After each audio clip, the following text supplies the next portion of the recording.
Tonight, the horizon over the Persian Gulf is not defined by the stars, but by the relentless white streaks of 500 interceptor missiles, rising to meet a swarm of suicide drones. The Pentagon calls this operation Epic Fury a masterclass in modern air superiority. But if you look past the high-definition thermal footage and the patriotic rhetoric, you will see a mathematical genocide of American wealth unfolding in real time. We are currently witnessing the most expensive firework display in human history. Every single time an advanced Patriot missile system launches, it consumes $4 million of capital. Its target is a Shahed 136 drone built in a converted tractor factory for less than $30,000. Do the math. To stop a fleet of drones costing less than a single luxury apartment in Manhattan, the United States taxpayer is incinerating $2 billion in ordnance every single night. But the real tragedy is not just the spent gunpowder. The real tragedy is where that $2 billion comes from. It is not sitting in a vault. It is being summoned from the void by the Federal Reserve. And before those missiles even hit their targets in the Iranian desert, the value of the dollars in your grocery cart has already begun to evaporate. You are not just watching a war on your screen. You are watching the systematic liquidation of your middle-class lifestyle. To understand why your bills are skyrocketing, while the defense sector stocks are hitting all-time highs, we have to travel back 3 centuries to meet a man named Richard Cantillon. He was a banker who understood a secret that modern politicians hope you never discover. Cantillon observed that when a government prints a massive amount of new money, the people who are closest to the source of that money get rich, while the people furthest away get destroyed. Imagine a champagne tower. The Federal Reserve sits at the very top, pouring a fresh bottle of trillions of dollars labeled war funding. The first glasses to be filled are the primary dealers, the massive Wall Street banks, and the titans of the military-industrial complex. They receive this fresh cash before prices have had time to adjust to the new supply. They use this super-powered money to buy up real estate energy assets and commodities at yesterday prices. By the time that money trickles down to the bottom glass where your paycheck sits, the liquid is warm, flat, and diluted. Prices for eggs, fuel, and rent have already been bid up by the elites at the top. This is the Cantillon effect. It is a silent, invisible tax that redistributes wealth from the pockets of the working class to the vaults of the politically connected. Operation Epic Fury is not just a military campaign. It is the greatest wealth transfer in the history of the Republic. While the world is distracted by the smoke over Tehran, a far more dangerous explosion is occurring within the pipes of the global financial system. We are talking about the rise of shadow banking and a secretive mechanism known as significant risk transfers, or SRTS. Following the banking collapses of years past, regulators forced traditional banks to hold more capital to cover their risks. But the big banks found a loophole that would make a magician jealous. Through SRTS, they bundle their riskiest loans and sell the potential losses to private credit funds and insurance companies that operate in the shadows, away from public scrutiny. According to a classified report from Barclays, the volume of these hidden transactions has surged to over $226 billion. Why should this keep you awake at night? Because these shadow entities are the ones funding the high-risk energy speculation and the dark fleet oil tankers that are currently gambling on the outcome of the war in the Gulf. If the Strait of Hormuz remains closed and the global supply chain snaps, these shadow banks will be the first to default. And because they are interconnected with your pension funds and your savings accounts, the fallout will not stay in the shadows. We are standing on a mountain of opaque debt, and the heat from the fires in Iran is melting the fuse. President Trump stands before the microphones and declares that the American military machine is ahead of schedule. He points to the destruction of the Iranian Navy and the precision strikes on the Karg Island oil terminals as proof of total victory. But while the physical war is being won, the economic war is being lost in the aisles of every supermarket in the United Kingdom and the United States. There is a profound disconnect between the geopolitical success and the domestic suffering. The BBC reports that energy costs for the average household are projected to rise by 40% by the end of the year if the conflict enters its second month. We are being told that we must endure this for the sake of global security. But who is actually providing the security? Not the families who are choosing between heating their homes or buying medicine. The security is being provided to the Tier 2 defense contractors who have just secured a combined $400 billion in supplemental funding. These companies are the ultimate Cantillon winners. They receive the fresh capital, they hire thousands of engineers, and they buy up the supply chain of rare earth minerals. Meanwhile, you are left to fight over the scraps of a devaluing currency. This is not a bug in the system, it is the primary feature of a war economy. The Strait of Hormuz is a mere 21 miles wide, but it holds the entire modern world in a death grip. 1/5 of the world's daily oil supply and 1/3 of its liquefied natural gas pass through this narrow throat. The Iranian Revolutionary Guard knows they cannot defeat an American carrier strike group in a fair fight, so they have turned to the dark art of asymmetric economic warfare. They are deploying swarms of high-speed remote-controlled boats packed with high explosives and utilizing old-fashioned contact mines that are nearly invisible in the turbulent waters. The insurance premiums for a single oil tanker have jumped from $20,000 to nearly $500,000 per voyage.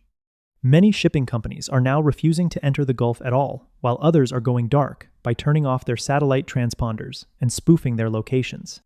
This creates a ghost economy where the only people willing to move oil are those working for the dark fleet. These are unregulated tankers, often flying flags of convenience, and owned by shell companies in the shadow banking sector. They are charging a war premium that is being passed directly to you at the pump. The war is not just being fought with torpedoes, it is being fought with spreadsheets and logistics, and so far the elites are winning every round. Behind the scenes of the military coordination, a massive diplomatic rift is tearing through the heart of the Western alliance. President Trump has publicly lashed out at Prime Minister Keir Starmer, calling the British response to the crisis weak and indecisive. The tension stems from Starmer's initial reluctance to grant full basing rights for B-2 bombers at Royal Air Force Fairford, citing concerns over international law and the potential for a wider regional conflagration. Trump responded with a characteristic ultimatum: pay up and step up, or we do this alone. This is not just a personality clash. It is a fundamental disagreement over who pays the bill for Operation Epic Fury. The United Kingdom is already facing a massive budget deficit and a cost of living crisis that has seen millions fall into fuel poverty. Starmer knows that another multi-billion-pound military commitment could be the final nail in the coffin of his administration.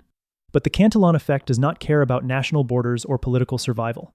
As the United States prints more dollars to fund its strikes, the pound sterling is forced to devaluate, to keep pace, leading to an imported inflation that the British public simply cannot afford. The alliance is cracking under the weight of a debt that can never be repaid. One of the greatest secrets of the 2026 conflict is the role of the dark fleet oil tankers. Despite the total blockade announced by the United States, satellite imagery reveals that Iranian crude oil is still reaching international markets through a sophisticated network of mid-sea transfers and deceptive flagging. The primary destination for this oil is China, which continues to provide a financial lifeline to the Iranian regime. This creates a bizarre and dangerous loop. The United States prints money to bomb Iranian facilities, while Iranian oil continues to fund the drones that are being shot down by $4 million American missiles. The only true beneficiaries of this cycle are the middlemen and the shadow bankers who facilitate these dark trades. They operate in a world where sanctions are merely a suggestion and where profit is the only law. This is the dark side of the Cantillon Tower, where the elites from all sides of the conflict meet to ensure that the flow of wealth never stops, even as the blood of soldiers and civilians continues to spill. You are being told that this is a war for democracy and freedom, but the ledger books tell a story of cold, calculated profit. We are now approaching the most dangerous date on the financial calendar for 2026. It is known as the maturity wall. For years, during the era of 0% interest rates, corporations and private equity firms gorged themselves on cheap debt. Now, billions of dollars of that debt are coming due for refinancing at the exact moment that wartime inflation is forcing interest rates to record highs. Barclays has issued a stark warning that if a liquidity freeze occurs in the private credit market, we could see a systemic collapse that dwarfs the crisis of 2008. This is why the Cantillon effect is so predatory. The people at the top have already moved their wealth into hard assets like gold, land, and infrastructure. They know the crash is coming, and they have already built their lifeboats using your tax dollars. When the maturity wall is hit and the shadow banks begin to crumble, the government will likely call for another round of massive bailouts funded by even more money printing. This will lead to a hyperinflationary spiral that could wipe out the savings of an entire generation. The war in Iran is the perfect distraction for this controlled demolition of the global economy. We must never lose sight of the fact that behind every economic theory and every strategic map, there are human beings. The BBC reports that over 1,500 Iranian civilians have perished in the recent strikes on Tehran and Isfahan. In Israel, the Iron Dome system is being pushed to its breaking point by a second wave of Hezbollah rocket fire from the north. 700,000 people in southern Lebanon have been forced to flee their homes, living in makeshift camps with little food or water. On the American side, the numbers are also rising, with 34 service members confirmed dead in a drone strike on a logistical hub in Jordan. These are the lives being spent to maintain a system that is fundamentally broken. The Cantillon effect requires a constant state of crisis to justify the endless creation of new currency. Without war and without fear, the tower would collapse. But how many more sons and daughters must be sacrificed before we realize that the enemy is not just across the border, but also across the boardroom table? Inflation is often called the invisible tax, but for the American middle class, it is becoming very visible and very painful. We are seeing the death of the American dream in real time. The cost of a median home has reached 10 times the average annual salary. The price of healthcare and education is rising at triple the rate of wage growth. This is the ultimate result of the Cantillon effect in a wartime environment. You are being told to be a patriot and to support the troops, but your patriotism is being used as a cover for your own economic disenfranchisement. When you see your bank balance stagnate while the cost of everything else doubles, you are feeling the effects of the missiles being fired thousands of miles away. Every explosion in Iran is an explosion in your purchasing power. The elites at the top of the tower are not worried about the price of gas because they own the gas. They are not worried about the price of food because they own the farms. They are only worried about keeping you distracted long enough to finish the wealth transfer. At Prism News, we do not just read the headlines, we read the fine print. Our analysis of the CENTCOM reports and the global bond markets reveals a disturbing trend.